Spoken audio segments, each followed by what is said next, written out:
Praise the Lord, जय मसीह की। Heart of Jesus ministry Pune की तरफ से मैं भाई दिनेश सालवे आपका पुनः एक बार स्वागत करता हूँ।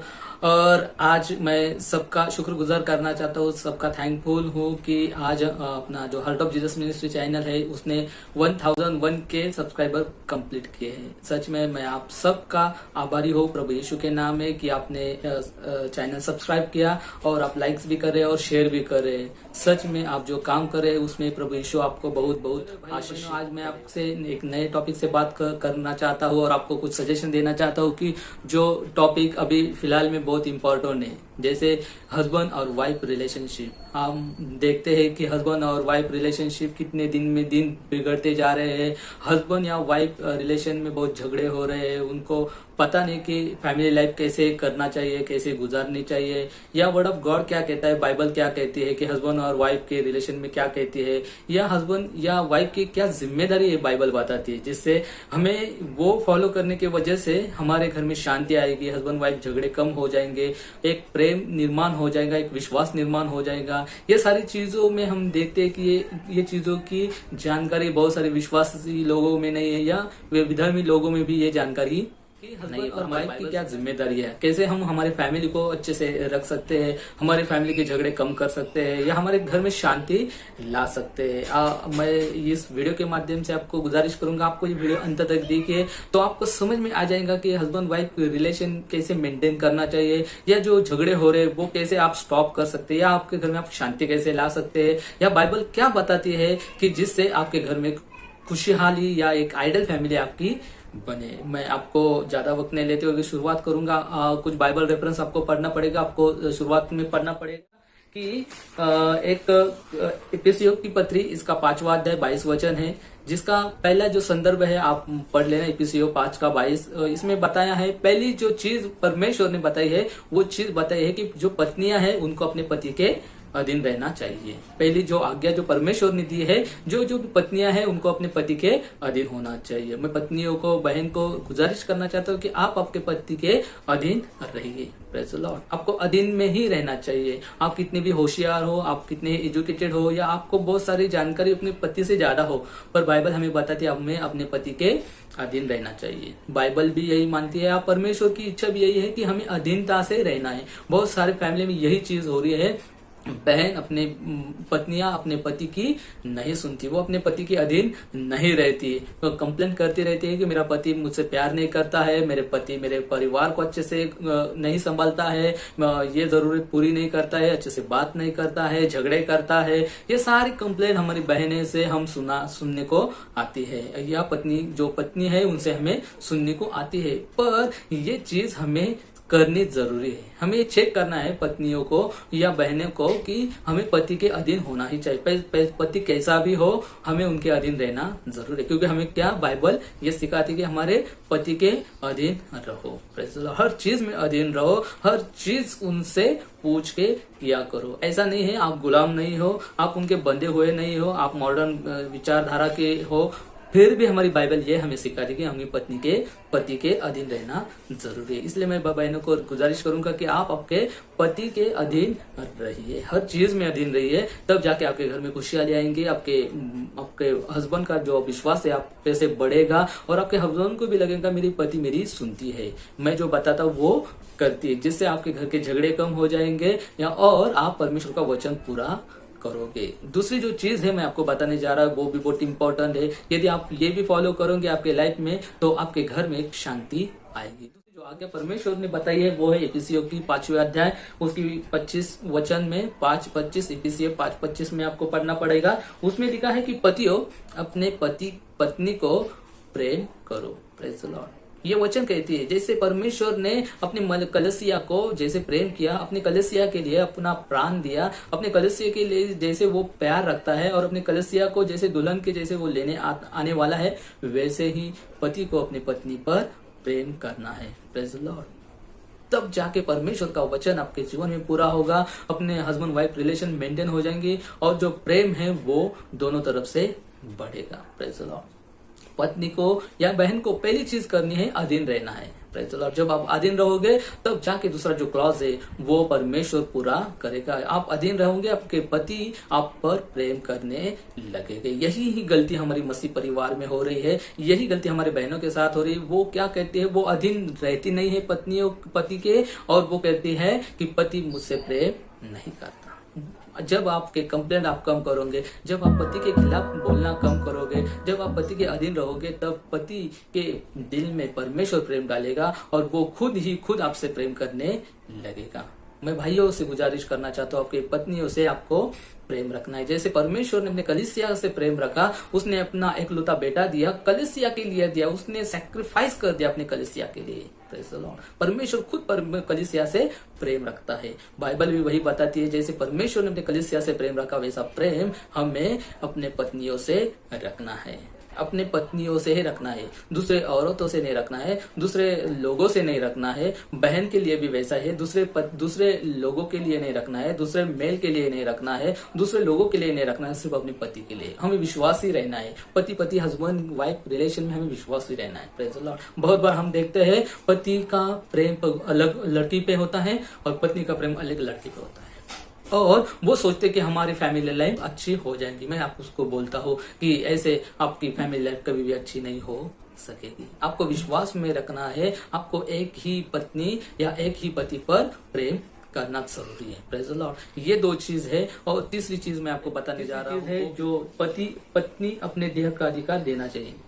पति ने अपने पत्नी को अपने देह का अधिकार देना चाहिए और पत्नी ने अपने देह का अधिकार अपने पति को देना चाहिए। यही वचन बाइबल में लिखा हुआ है। 1 कोरिन्थियों उसका 7वां अध्याय उसका 4th वचन आपको पढ़ना पड़ेगा। 1 कोरिन्थी उसका 7 और उसका 4 वचन आप यदि पढ़ोगे तो परमेश्वर कहता है कि जो अपना देह है, जो पत्नी का देह है वो उनका नहीं है, और जो पति का देह है उनका नहीं है। Praise the Lord. जो देह है वो हमें उनको समर्पित करना पड़ेगा। जो फिजिकल नीड्स है वो हमें फुलफिल करनी पड़ेगी, मेल को भी और फीमेल को भी। यदि आप ये करोगे, आपके डेली रूटीन में करोगे, अपने दैनंदिन जीवन में करोगे, तब जाके आपके जीवन में सेटिस्फैक्शन आएगा, आपकी फैमिली हैप्पी रहेगी और आपके फैमिली हस्बैंड वाइफ रिलेशन में बॉन्डिंग बनेगी, एक प्यार बढ़ेगा, एक विश्वास बढ़ेगा और आपकी फैमिली लाइफ पूरी तरीके से मजबूत होगी। यदि आपको ऐसा लग रहा है कि ये मेरा पति मुझसे प्रेम नहीं करता है या मेरा पति मेरे तरफ ध्यान नहीं देता है, दूसरे तरफ ध्यान है, तो मैं आपको बहन को बताऊंगा या भाई को बताऊंगा, आपके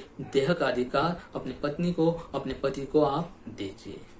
यदि आप वो करोगे, डेली रूटीन पे करोगे, तब मैं बोलता हूँ आप में एक विश्वास, एक प्रेम निर्माण होगा और एक अफेक्शन निर्माण हो जाएगा, जिससे वो कोई भी बाधित। पॉइंट बताऊंगा कि पत्नी और पति अपनी जिम्मेदारियां पूरी करे। उसका जो 4th जो पॉइंट है वो है पति और पत्नी अपनी जो जिम्मेदारियां दी गई है वो हमें पूरी करना है। वचन कहता है 1 कोरिन्थियों उसका 7वां अध्याय उसका 3रा वचन में ये बताया गया है। 1 कोरिन्थियों उसका 7वां अध्याय 3रा वचन। जो भी जिम्मेदारियां हमें दी, पति को भी जो जिम्मेदारी दी है, फैमिली को संभालना है, उनको प्रोटेक्ट करना है, उनको अनाज लाके देना है, उनको उनके खान पान की, उनकी शिक्षा की, उनकी हर चीज की आपको ख्याल रखना है। हम आलसी व्यक्ति की तरह हम घर में बैठे रहेंगे और फैमिली का पालन पोषण नहीं करेंगे तो डेफिनेटली आपके फैमिली में बहुत क्राइसिस आएंगे। आपके पत्नी का विश्वास आप पे से उठ जाएगा और वो आप पे विश्वास नहीं रखेंगे और वो आपका जो पुरुषार्थ है वो नहीं दिखेगा। बाइबल कहते हैं हमें हर चीज के लिए परमेश्वर के वचन के अनुसार आपको आपकी फैमिली की जिम्मेदारी उठानी चाहिए, आपको काम करना चाहिए, काम करके आपके परिवार को संभालना है। वैसे ही पत्नियों को, अपने बहनों को अपने घर का पूरा ख्याल रखना है। अपने बच्चों की पढ़ाई हो या जो भी आप बनाते हो, खाना बनाना हो, जो भी घर की चीजें करती है जिससे परमेश्वर का वचन पूरा होता है, वो हर चीज आपको करनी है। उसमें एक्सक्यूज नहीं है। आपको पत्नी को खाना बनाना ही पड़ेगा या बनाना चाहिए, ऐसा मैं कहूंगा। Praise the Lord.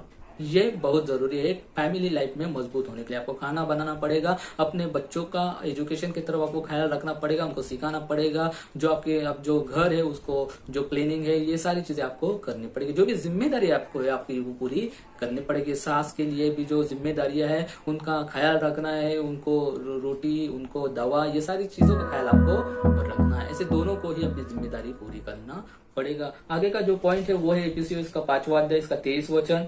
वो है जो पति है अपने परिवार का मुखिया बने। बाइबल कहती है इफिसियों इसका 5वां अध्याय इसका 23 और 1 कोरिन्थ उसका 11 का 3 इसमें लिखा है जो परमेश्वर है वो पुरुष का हो। परमेश्वर, मैं आपको वचन पढ़ के दिखाऊंगा। आपको पढ़ना पड़ेगा इफिसियों इसका 5वां अध्याय इसका 23 वचन। जो पति है वो अपनी पत्नी का सिर है और जो सिर है, प्रेज़ द लॉर्ड। इसीलिए हर पुरुष को अपने घर का मुखिया होना जरूरी है। बहुत बार ऐसा होता है किसी परिवार में किसी स्त्री या कोई पत्नी बहुत होशियार होती है, एजुकेशनल होती है, व्यवहारिक अच्छे से होती है और वो पूरा अधिकार लेती है घर का हर डिसीजन लेने में या घर को चलाने में या कुछ भी निर्णय लेने में वो आगे आती है। मैं बहनों को रिक्वेस्ट करूंगा कि आप जो करते हो बहुत ठीक है, पर बाइबल हमें बताता है कि पुरुष को ये चीज करनी जरूरी है। उसको वो मुखिया होना चाहिए, वो डिसीजन मेकर होना चाहिए। आप जो यदि बाइबल पढ़ोगे ना, हर चीज में परमेश्वर पुरुष को ही आगे देखना चाहता है। आदम से हवा बनी, हवा से आदम नहीं बना। मैं ये नहीं कहूंगा कि स्त्री पुरुष से कुछ कम है या कुछ परमेश्वर कहता है उनमें कम ज्यादा कहता है, पर ये नहीं, पर जो घर की जिम्मेदारी है, जो मुखिया है, जो मेन है, जो हेड है, वो बाइबल से कहती है वो पुरुष ही होना चाहिए। हमारा गवर्नमेंट भी कहता है, हमने राशन कार्ड में भी देखा है ना, वो पुरुष जो होते हैं वो घर के मुखिया होते हैं। मैं आपको बताऊंगा कि आपको घर का मुखिया होना चाहिए। हर चीज में, हर रिस्पॉन्सिबिलिटी में, हर जिम्मेदारी में आपको आगे आना जरूरी है। यदि यही चीज है जिस परिवार में जो पुरुष घर का मुखिया होता है वो परिवार एक आइडल होता है और ये एक ब्लेसिंग के पात्र होता है। परमेश्वर उसी परिवार को आशीर्वादित भी करता है। पर जिस परिवार के हेड एक स्त्री होती है उसको परमेश्वर आशीर्वाद नहीं दे सकता, क्योंकि उसका वचन चाहता है, परमेश्वर खुद चाहता है कि पुरुष उस घर का मुखिया बने। इसलिए ये चीज भी आपको ध्यान में रखने की, हर पुरुष को अपने घर का मुखिया बनना है। वो आपको वचन पढ़ना पड़ेगा। 1 कोरिन्थियों इसका 7वां अध्याय उसका 10 वचन। 1 कोरिन्थियों उसका 7वां अध्याय उसका 10 वचन। उसमें लिखा हुआ है पति पत्नी अलग ना हो। जो लास्ट का जो पॉइंट है मैं आपको बताने जा रहा हूँ और समाप्त करने जा रहा हूँ, वो जो पॉइंट आपको ध्यान में रखना है, जो पति और पत्नी हर चीजें कुछ भी हो, झगड़े कुछ भी हो, मिसअंडरस्टैंडिंग कुछ भी हो और विश्वास कितना कम हो, प्रेम कितना भी कम हो, पर हमें अलग नहीं होना चाहिए। परमेश्वर का वचन कहता है जो परमेश्वर ने जोड़ा है वो मनुष्य को नहीं तोड़ना चाहिए। यदि हम वो परमेश्वर का वचन पूरा नहीं करेंगे, परमेश्वर हमें आशीर्वादित नहीं करेगा और हम वचन के खिलाफ जाके कुछ एक्शन लेंगे, अलग होंगे, हम घटस्फोट लेंगे, हम तलाक लेंगे, परमेश्वर आपको ब्लेस नहीं कर सकता। Praise the Lord. का शायद परमेश्वर आप पर नाराज हो जाए या परमेश्वर आपको शायद अनुशासित भी कर दे। Praise the Lord. इसीलिए मैं आपको भाई बहनों दोनों को गुजारिश करता हूँ, कुछ भी हो आपके फैमिली लाइफ में, कितनी भी मिसअंडरस्टैंडिंग होने दो, कितने भी झगड़े होने दो, प्रेम कम ज्यादा होने दो, पर आपको अलग नहीं होना है। मैं आपको कहना चाहता हूँ, पूरे कॉन्फिडेंस से कहना चाहता हूँ, जो चीजें मैंने बताई है, पहले चीज बताई मैंने, अपने पत्नी को अपने पति के अधीन रहना है, पति को अपने पत्नी से प्रेम करना जरूरी है। तीसरा जो पॉइंट है, जो पति का देह है, पत्नी का देह है, उन्हें अधिकार देना चाहिए। पति को पत्नी पर, पत्नी को पति पर देना चाहिए। और जो चौथा पॉइंट जो है, जो जिम्मेदारी है पति या पत्नी की, वो पूरी करने की जरूरत है। 5वां जो पॉइंट है, जो पुरुष है, जो पति है, उसको घर का मुखिया होना जरूरी है। उसे ही घर का लीड करना चाहिए, उसने ही घर के डिसीजन लेना चाहिए। सिर्फ डिस्कशन या हेल्प के लिए सजेशन हम अपने वाइफ से या पत्नी से ले सकते, पर डिसीजन अल्टीमेट आप ले, यही परमेश्वर का वचन भी चाहता है या परमेश्वर का वचन यही कहता है। और लास्ट का जो पॉइंट है, कुछ भी हो, हमें पति पत्नी को अलग नहीं होना चाहिए। यदि मैं आपको बोलता हूँ, यदि आप ये 6 चीजें आपके लाइफ में अप्लाई करेंगे, आपको ये पॉइंट के, ये वचन के अनुसार चलेंगे, तो आपकी फैमिली आनंदित होंगी, आपकी फैमिली सेटिस्फेक्शन होगा, आपके फैमिली में लव होगा, आपके फैमिली में एक विश्वास होगा और एक आदर्श परिवार करके आपको संबोधा चाहेगा। सच में इस वचन के द्वारा परमेश्वर आपको सहायता दे, आपके पति या पत्नी रिलेशन में आपको आगे बढ़ाए और वो रिलेशन अच्छे से रखने के लिए या बढ़ाने के लिए परमेश्वर आपको सहायता करे। सच में यदि ये वचन आपको अच्छा लगा, इसे आप लाइक कर सकते हैं, शेयर कर सकते हैं या अपने रिलेटिव से को भी आप इस वचन को सुनने के लिए शेयर कर सकते हैं। यदि आपने अभी तक ये चैनल सब्सक्राइब नहीं किया, मैं आपसे फिर से एक बार रिक्वेस्ट करता हूँ कि आप ये चैनल सब्सक्राइब कीजिए, जिससे मेरे आने वाली जो न्यू वीडियो है वो आप तक पहुंचे। सच में ये वचन के द्वारा परमेश्वर आपको आशीषित करे। जय मसीह की।